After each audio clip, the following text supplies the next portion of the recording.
அன்பு நேயர்களே, உங்கள் அனைவருக்கும் என்னுடைய மனமார்ந்த பணிவான வணக்கங்கள். கும்ப ராசி.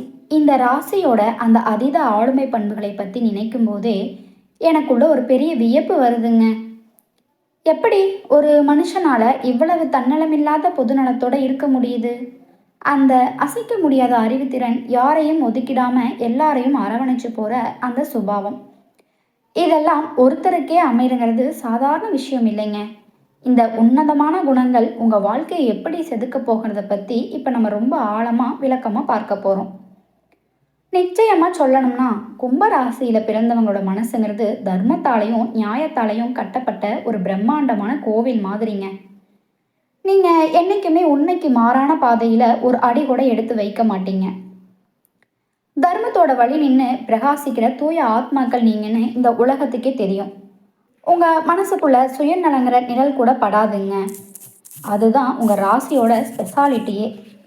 நான் மட்டும் நல்லா இருந்தால் போதும்னு நினைக்கிற குறுகிய மனப்பான்மையை தாண்டி என்னை சுற்றி இருக்கிற எல்லா உயிர்களும் நல்லா இருக்கணும்னு நினைக்கிற ஒரு பரந்த லட்சியவாதி நீங்கள். உங்கள் ஒவ்வொரு சொல்லும் செயலும் மற்றவங்களுக்கு நல்லது செய்யணும் தான் இருக்கும். இந்த ஒரு அறச்சீற்றம் தான் உங்களை ஒரு சிறந்த வழிகாட்டியாக மாற்றுது. அறிவு கூர்மைன்னு எடுத்துக்கிட்டா உங்கள் சிந்தனை வேகங்கிறது யாராலையும் எட்ட முடியாத இமயமலை சிகரம் மாதிரிங்க. உங்கள் பகுத்தறிவு திறனும் எடுக்கிற தீர்க்கமான முடிவுகளும் அவ்வளவு நுட்பமானது. அதனாலேயே வஞ்சகம் பிடிச்சவங்க போடுற எந்த சூழ்ச்சி வலையிலையும் உங்கள் புத்திசாலித்தனத்தால் ரொம்ப ஈஸியாக அறுத்தெடிஞ்சிடுவீங்க. உங்களை ஏமாத்துறங்கிறது யாருக்கும் எட்டாத ஒரு கனி கூட சொல்லலாம். உங்கள் ஆற்றலுக்கு நிகராக ஒரு சக்தி இந்த உலகத்தில் தேடினாலும் கிடைக்கிறது ரொம்ப கஷ்டங்க. எதையும் துறக்கிற துணிச்சலும் எதையும் சாதிக்கிற பேராற்றலும் உங்கள் மனதிடத்தில் தான் இருக்குது. நீங்களாம் ஒரு விஷயத்தை முடிவு பண்ணிட்டா தவிர உங்களை யாராலும் கட்டாயப்படுத்த முடியாது, எதிலிருந்தும் பிரிக்கவும் முடியாது. இதுதான் நிதர்சனமான உண்மையும். சமூகத்தோட இணக்கமாக போகிற அந்த பக்குவம் உங்களுக்கு ரொம்ப அதிகம். ஜாதி மதம் பேதம் இதையெல்லாம் கடந்து எல்லாரையும் சமமாக பார்க்குறவங்க குணத்தாலேயே உங்களுக்கென்று ஒரு பெரிய நண்பர்கள் பட்டாளமே இருக்குங்க. இந்த எளிமையான இனிமையான அணுகுமுறை தெரியாதவங்களை கூட சீக்கிரமே உங்களை ஆத்மார்த்தமான நண்பர்களாக மாற்றிடும். இவ்வளவு தார்மீக பண்புகளும் கூர்மையான புத்தியும் இருக்கிற கும்பராசிய நண்பர்களே உங்கள் வாழ்க்கையோட ஒவ்வொரு நிமிஷமும் மன நிறைவோடும் ஆரோக்கியத்தோடும் இருக்காங்கன்னு தெரிஞ்சுக்க தான் நான் ரொம்ப ஆவலாக இருக்கேன். இந்த தகவலோட அடிப்படையில் அடுத்ததாக கும்பராசியோட தொழில் பண பரிவர்த்தனை ரகசியங்களை பற்றி இன்னும் கொஞ்சம் ஆழமாக பேசலாமா? நம்ம முன்னாடியே பேசினப்போ இவ்வளவு நல்ல குணங்கள் இருக்கிறவங்களுக்கு வாழ்க்கை ஒரு நந்தவனம் மாதிரி சந்தோஷமாக தான் இருக்கணும்னு நான் மனதார நினச்சேன். ஆனால் யதார்த்தத்தில் உங்கள் மனசுக்குள்ளே தேங்கி கிடக்கிற வழிகளும் நீங்கள் சுமந்துட்டு இருக்கிற சோதனைகளும் உண்மையிலேயே திகைக்க வைக்குதுங்க. இவ்வளவு புத்திசாலித்தனம் இருந்தும் ஏன் உங்களை சுற்றி இருக்கிறவங்களாலேயே நீங்கள் காயப்படுத்தப்படுறீங்க? உங்கள் வாழ்க்கையில் இருக்கிற இந்த போராட்டங்களும் தடைகளுக்கும் ஒரு விடிவு காலம் பிறக்குமா? இதை பற்றி இப்போ பார்ப்போமா? உண்மைதாங்க. ஒரு மகா சமுத்திரம் மேலே பார்க்க அமைதியாக தெரிஞ்சாலும் அதோட ஆழத்தில் அலைகளோட சீற்றம் குறையாமல் இருக்கும். அதே மாதிரி தான் உங்கள் நிலைமையும். எங்களை பார்த்து நலமானு கேட்கிறீங்களே, நாங்கள் இந்த துன்பக்கடலில் தத்தளிச்சுட்டு இருக்கிறது ஒரு பெரிய சாதனை தானே. உங்கள் மனசுக்குள்ள ஒரு பெரிய மூச்சு வரதை என்னால் உணர முடியுது. காலம் உங்களை அந்த அளவுக்கு சோதிச்சிருக்கு. ஆனால் கார்மேகம் கலைஞ்சு சூரியன் வர நேரம் இப்போ கனிஞ்சிடுச்சுங்க. இது வரைக்கும் நீங்கள் அனுபவித்த கஷ்டங்களும் மனக்கவலைகளும் காணல் நீர் மாதிரி உங்கள் வாழ்க்கையை விட்டு போக போகுது. இனி நீங்கள் பார்க்க போகிற நாட்கள் உங்கள் வீட்டுக்கு அமைதியையும் செழிப்பையும் கண்டிப்பாக கொண்டு வருங்க.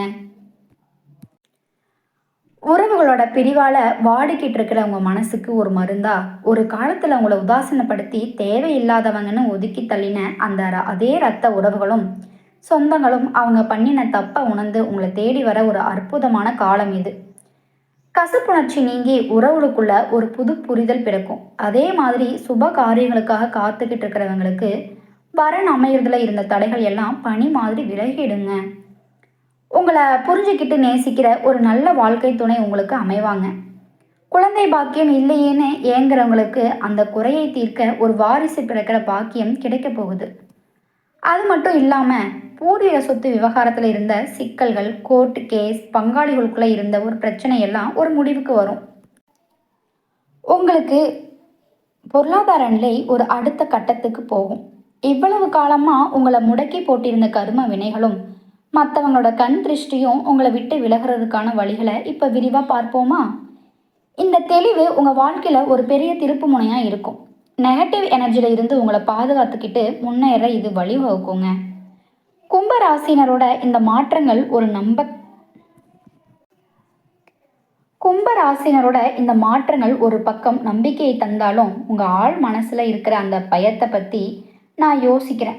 குறிப்பாக அறிவால் எதையும் சாதிக்கலாம்னு ஒரு பக்கம் தோணினாலும் இந்த கண் திருஷ்டி மாதிரியான விஷயங்கள் ஒருத்தரோட முன்னேற்றத்தை நிஜமாவே தடுத்துடுமா? இது வெறும் பிரம்மையா, இல்லை இதோட பின்னணியில் ஏதாச்சும் பாதிப்புகள் இருக்கா? அதே மாதிரி உங்கள் தோல்விகளுக்கு நீங்களே கூட காரணமாக இருந்திருக்கலாங்கிற அந்த கசப்பான உண்மையை எப்படி எதிர்கொள்கிறது?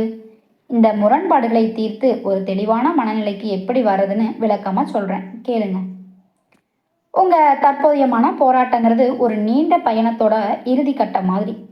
கடந்த காலத்தில் ஏழரை சனி, ஜென்ம சனியோட தாக்கத்தில் சொல்ல முடியாத துயரங்களையும் பண கஷ்டங்களையும் நீங்கள் பார்த்துருப்பீங்க.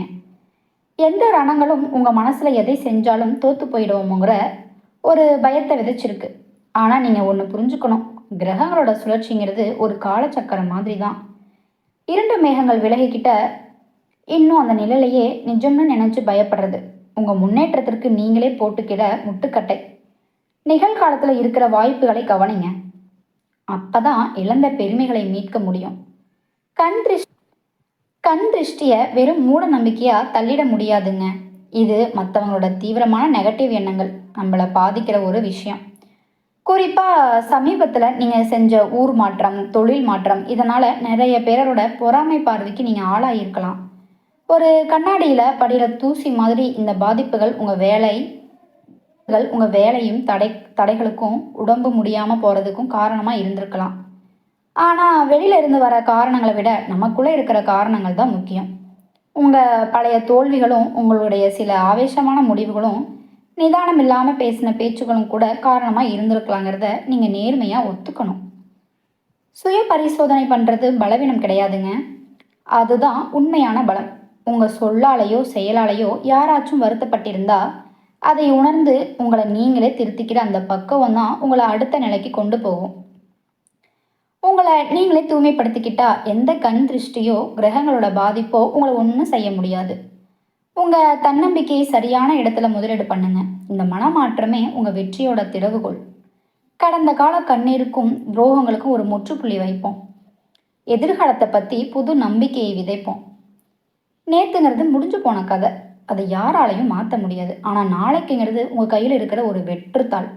அது என்ன காவியம் எழுதணும்னு நீங்கள் தான் முடிவு பண்ணணும். இனி என்ன, இதுதான் இப்போ உங்கள் தாரக மந்திரமாக இருக்கணும். இந்த பாதையில் நீங்கள் போகும்போது சில எளிய விஷயங்களை செஞ்சால் பிரபஞ்ச ஆற்றல் உங்களுக்கு கிடைக்கும்.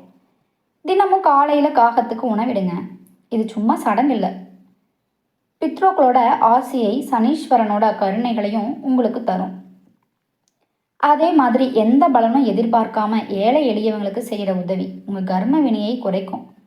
ஒருத்தரோட வறுமையை பார்த்துட்டு இறக்கப்பட்டு நீங்கள் செய்கிற உதவி அவங்க முகத்தில் ஒரு சிரிப்பை வரவழைச்சா அந்த நிமிஷமே சனீஸ்வர பகவான் உங்கள் மேலே இருக்கிற கோபத்தை விட்டுட்டு உங்களுக்கு நண்பராக மாறிடுவார். அவர் உங்களை சோதிக்கிறாரு, உங்களை அழிக்கிறதுக்காக இல்லைங்க, உங்களை ஒரு சாதனாளராக மாற்றுறதுக்காக. கும்பராசியோட தர்மத்தையும் பொறுமையும் பார்த்து உலகமே வியந்த காலம் ஒன்று இருந்தது. ஆனால் இன்னைக்கு நீங்கள் பார்க்குற சின்ன சின்ன சர்க்கிள்களையும் பார்த்து யாராச்சும் கிண்டல் பண்ணால் அதை காதில் கேட்டுக்காதீங்க. உங்கள் ஒவ்வொரு செகண்டும் வைரத்தை விட மதிப்பு மிக்கதுங்க. தேவையில்லாத கவலைகளில் அதை வீணாக்காதீங்க. எல்லாமே நல்லா தான் நடக்கும்னு நம்பிக்கையோட நடங்க. தடைப்பட்ட சுபகாரியங்கள் கைகூடும். நல்ல வாழ்க்கை துணை அமைவாங்க. குழந்தைக்காக தவம் இருக்கிறவங்கள வீட்டில் சீக்கிரம் தொட்டில் ஆடும்.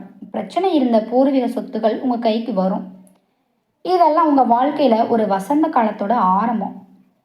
இது வரைக்கும் நம்ம பேசினதெல்லாம் உங்கள் வாழ்வோட இருளை நீக்கி ஒளியேற்றும்னு நான் நம்புகிறேங்க. ராசி மண்டலத்தில் 11வது இடத்துல இருக்கிற கும்பராசி சாதாரணமானது இல்லை. இது சனீஸ்வர பகவானோட கட்டுப்பாட்டில் இருக்கிற ஒரு தர்ம களம். அவிட்டம், சதயம், பூராட்டாதி நட்சத்திரங்களை கொண்ட இந்த ராசி மிதுனம், துலாம், தனுசு, மேஷம்னு நட்பு ராசிகளோட சேர்ந்து ஒரு பலமான சமூகத்தையும் உங்களுக்கு உருவாக்குங்க. உங்கள் பேச்சாற்றலும் புத்திசாலித்தனமும் யாரையும் அதிகரிக்கும். எந்த கஷ்டம் வந்தாலும் தர்மம் தவறாத உங்கள் நேர்மை உங்களை ஒரு மனிதராக காட்டுங்க. உங்கள் கஷ்டத்தை மதிக்காமல் மற்றவங்களோட கண்ணீரை துடைக்க ஓடுற உங்கள் நல்ல மனசு தான் கடவுளோட அருளை உங்களுக்கு கொடுக்குதுங்க. நெகட்டிவ் எனர்ஜியில் இருந்து உங்களை பாதுகாத்துக்க சில விஷயங்களை ஒரு தவமாக செய்யுங்க. தினமும் காலையில் குளிச்சுட்டு தீபம் ஏற்றி முருகப்பெருமானோட மூல மந்திரத்தை சொல்லுங்க. அது உங்கள் ஆத்மாவிற்கு கவசமாக இருக்கும். வீட்டில் சாம்பிராணி புகையும் கற்பூர ஒளியும் நிறைஞ்சிக்கிட்டு இருக்கட்டும். அது கெட்ட அதிர்வுகளை விரட்டும். வார வாரம் கல்லுப்பும் மிளகும் வீட்டை சுற்றி தெளித்து திருஷ்டி கழிக்கிறது நல்லதுங்க. செவ்வாய்க்கிழமை கந்தனீஸ்வரனையும் சரணடையுங்க. சனிக்கிழமை சனீஸ்வரனையும் சரணடைங்க. வாசல்ல எலுமிச்சம்பழத்தையும் மிளகாயும் கட்டுறதும் ஒரு கிண்ணத்தில் கல்லுப்பு வச்சு அடிக்கடி மாத்துறதும் திருஷ்டியை அண்ட விடாதுங்க. துளசி செடியை வளர்த்து அதில் வணங்குங்க. பூஜை அறையை சுத்தமாக வச்சுக்கோங்க. அப்போ தான் மகாலட்சுமி அருள் கிடைக்கும். வீட்டில் இருக்கிற பழைய பொருட்கள்லாம் தூக்கி போட்டுடுங்க. அந்த தரித்திரத்தை நீக்கும். குழந்தைகளுக்கு திருஷ்டி போட்டு வைங்க. உங்கள் வெற்றிகளை பற்றி மற்றவங்கிட்ட ரொம்ப தம்பட்டம் அடிக்காமல் அமைதியாக இருங்க. அதுவே உங்களை பாதுகாக்குங்க. வாரத்தில் ஒரு நாள் கல்லுப்பு கலந்த தண்ணியில் குளிங்க. அது உடம்புல இருக்கிற நெகட்டிவ் எனர்ஜியை நீக்கி புத்துணர்ச்சி தரும். கோபத்தை குறைச்சி எப்பவுமே சிரிச்ச முகத்தோடவே இருங்க. காலையில் சூரிய உதயத்தில் சூரியனை வழிபடுங்க. இயற்கையோட நேரம் செலவிடுங்க. கடைசியாக ஒன்று மட்டும் ஞாபகம் வச்சுக்கோங்க. இந்த உலகத்தில் உங்களை விட வலிமையான சக்தி எதுவுமே இல்லை. எந்த தீய சக்தியும் என்னை ஒன்றும் செய்யாதுங்கிறத தன்னம்பிக்கை தான் உங்களுக்கு பெரிய பாதுகாப்பு வளையம். உங்களை மதிக்காதவங்க கிட்ட இருந்து விலகி நில்லுங்க. நல்ல நண்பர்களை சேர்த்துக்கோங்க. வாழ்க்கையில் ஒரு நீண்ட பயணம். இதில் வர தடைகள் எல்லாம் நம்மளை செதுக்கிற உளிகள் தான். இந்த தெளிவோட ஒரு நன்றி உணர்வோட உங்கள் நாளை தொடங்குங்க. உங்கள் வாழ்வோட ஒவ்வொரு கணமும் வசந்தமாக மாறட்டும். கும்பராசிக்கான இந்த தகவல்களை உங்களுக்கு பயனுள்ளதாக இருக்கும்னு நான் நம்புகிறேன். வாழ்த்துக்கள். விடைபெறுகிறேன். நன்றி, வணக்கம்.